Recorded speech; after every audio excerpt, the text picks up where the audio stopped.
diffuse, à partir de 21h, le spectacle Ahmed Silla avec un grand A, puis un documentaire consacré à l'humoriste.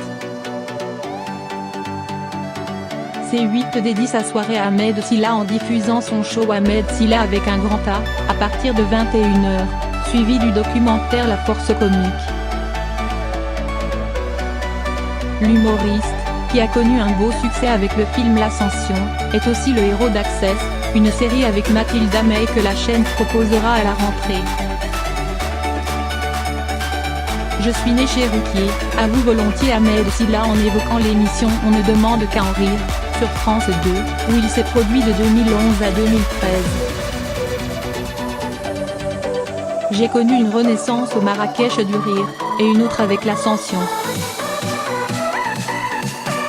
Ce film, sorti en 2017, qui raconte l'authentique aventure d'un petit gars de banlieue parti gravir l'Everest par amour, a attiré quelques 800 000 spectateurs en salle. L'humoriste est né à Nantes, il y a 28 ans, de parents originaires du Sénégal. Je me retrouve dans son accent, sa gestuelle, son inspiration blédarde, note Gad Elmaleh dans le documentaire.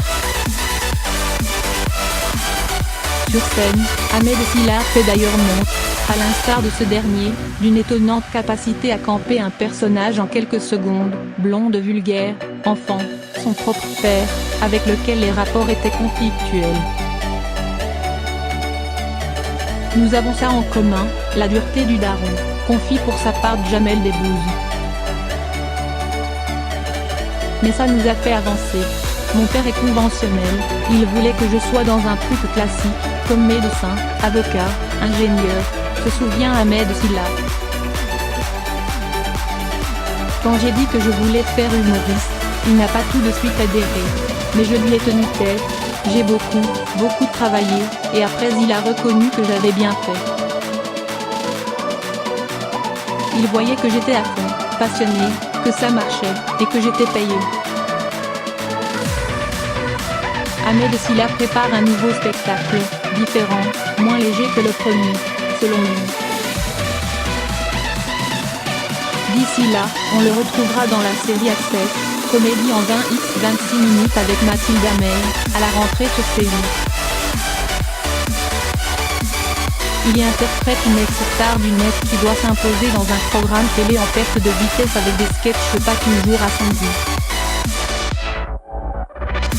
En novembre, il sera à l'affiche d'une autre histoire vraie, Les Beaux Esprits, de Vianney Lebac, réalisateur de la série Les Grands, raconte l'imposture de l'entraîneur qui constitua une équipe de basket-ball de faux déficients mentaux pour participer aux Jeux paralympiques de Sydney en 2000. Le jeu des références. Les premiers comiques que j'ai vus à la télévision, c'était Raymond DeVos, Louis de Funès, Courte Manche, raconte Ahmed Silla. J'étais fasciné par DeVos. J'avais 10 ans. Son sketch sens dessus-dessous, c'est de l'orfèvrerie. Puis j'ai grandi avec la génération de Jamel, Gad Elmaleh. Dans ma carrière, j'aime aller à contre-pied de ce qui se fait.